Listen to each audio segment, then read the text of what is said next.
حضرت عیسیٰ علیہ السلام جب آسمان پر اٹھا لیے گئے تو ان کے جانے کے بعد عیسائیوں کا حال بے حد خراب ہو گیا اور انتہائی ابتر ہو گیا۔ لوگ بت پرستی میں مشغول ہو گئے، دوسروں کو بھی بت پرستی پر مجبور کرنے لگے۔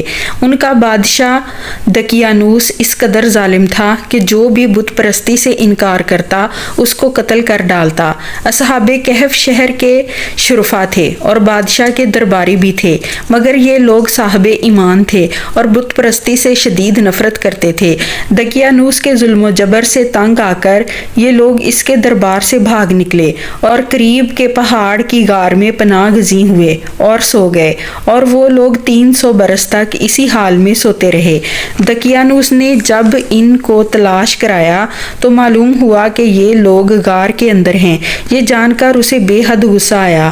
اس نے غیظ و غضب میں یہ حکم دیا کہ غار کا منہ دیوار اٹھا کر بند کر دیا جائے تاکہ یہ لوگ اسی حال میں رہ کر مر جائیں، وہیں ان لوگوں کی قبریں بن جائیں۔ چنانچہ دقیانوس نے جس آدمی کے سپرد یہ کام لگایا تھا وہ بہت نیک اور صاحب ایمان آدمی تھا۔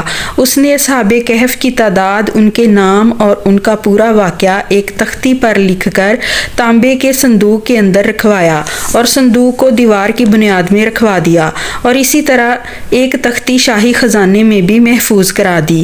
کچھ عرصے بعد دقیانوس بادشاہ مر گیا اور سلطنتیں تبدیل ہوتی رہیں، یہاں تک کہ ایک نیک دل اور انصاف پسند بادشاہ جس کا نام بیدروس تھا تخت نشین ہوا۔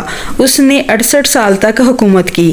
اس کے دور میں مذہبی فرقہ بندی شروع ہو گئی اور بعض لوگ مرنے کے بعد اٹھنے اور قیامت سے انکار کرنے لگے۔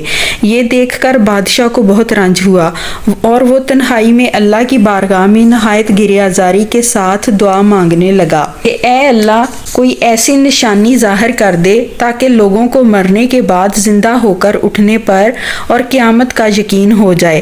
بادشاہ کی یہ دعا قبول ہو گئی۔ اچانک ایک دن ایک چرواہے نے اپنی بکریوں کو ٹھہرانے کے لیے اسی غار کو منتخب کیا اور دیوار کو گرا دیا۔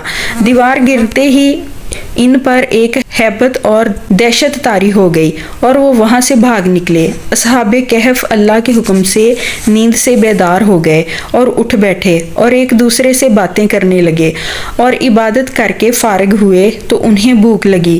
انہوں نے اپنے ایک ساتھی یملیخا سے کہا کہ کھانا لاؤ اور نہایت خاموشی سے یہ کام کرنا تاکہ دقیانوس کو پتہ نہ چلے۔ یملیخا غار سے نکل کر بازار گئے اور باہر کے حالات دیکھ کر حیران رہ گئے کہ لوگ بدلے ہوئے ہیں، ہر طرف اسلام کا چرچا ہے، امن اور سکون بھی ہے، دقیانوس کا کوئی تذکرہ نہیں ہے، لوگ اعلانیہ طور پر حضرت عیسیٰ کا کلمہ پڑھ رہے ہیں۔ یملیخا یہ دیکھ کر بہت حیران ہوئے اور کہا کہ اے الہی، یہ کیا ماجرا ہے کہ شہر میں اسلام کا نام لینا بھی جرم تھا، وہاں پر اسلام کا بول بالا ہے۔ یہ مناظر دیکھنے کے بعد یملیخا ایک دکان پر کھانا لینے کے لیے گئے اور دقیانوس کے زمانے کا روپیہ نکال کر دیا جس کا چلن بند ہو چکا تھا کہ اس سکے کا کوئی دیکھنے والا بھی باقی نہ رہ گیا تھا۔ دکاندار کو شک ہوا کہ اس آدمی کو کوئی پرانا خزانہ مل گیا ہے، چنانچہ اس دکاندار نے اس صحابی کو حکام کے حوالے کر دیا۔ حکام نے ان سے پوچھ گچھ شروع کی، خزانے کے بارے میں پوچھا، بتاؤ خزانہ کہاں ہے؟ یملیخا نے کہا کوئی خزانہ نہیں ہے، یہ ہمارا روپیہ ہے۔ حکام نے کہا ہم کیسے مان لیں کہ یہ روپیہ تمہارا ہے؟ یہ سکہ تو 300 سال پرانا ہے، صدیاں گزر گئیں کہ اس کا چلنا بھی بند ہو گیا ہے اور تم ابھی جوان ہو، صاف صاف بتاؤ کیا مسئلہ ہے؟ یہ سن کر یملیخا نے کہا کہ تم لوگ بتاؤ کہ دقیانوس بادشاہ کا کیا حال ہے؟ حکام نے کہا آج روئے زمین پر اس نام کا کوئی بادشاہ نہیں ہے۔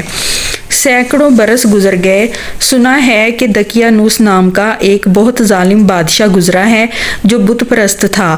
یملیخا نے کہا کہ ابھی کل ہی ہم لوگ اپنی جان اور ایمان بچا کر بھاگے ہیں، میرے ساتھی بھی قریب ہی ایک غار میں موجود ہیں، تم لوگ میرے ساتھ چلو، میں تم کو ان سے ملا دیتا ہوں۔ چنانچہ لوگوں کا ایک ہجوم ان کے ساتھ غار کے منہ پر پہنچا۔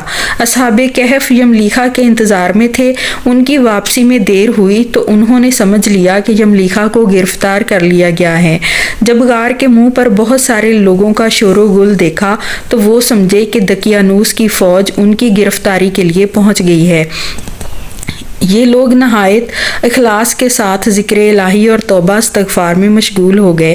حکام نے غار پر پہنچ کر وہ صندوق برآمد کر لیا جس میں سے تختی نکلی، اور انہوں نے تختی کو پڑھا۔ اس پر اصحاب کہف کا نام اور واقعہ لکھا تھا، اور یہ بھی لکھا تھا کہ یہ مومنوں کی جماعت اپنے دین کی حفاظت کے لیے دقیانوس بادشاہ کے خوف سے اس غار میں پناہ گزین ہوئی ہے، اور دقیانوس نے انہیں اس دیوار کے ذریعے غار میں بند کر دیا ہے۔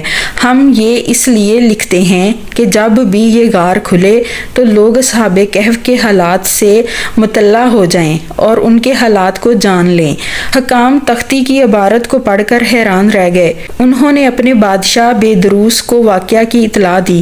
بادشاہ فوراً اپنے احکام کے ساتھ اور عمائدین شہر کے ساتھ غار پر پہنچا تو اصحاب کہف نے غار سے باہر نکل کر بادشاہ سے ملاقات کی اور اپنی تمام سرگزشت سنائی۔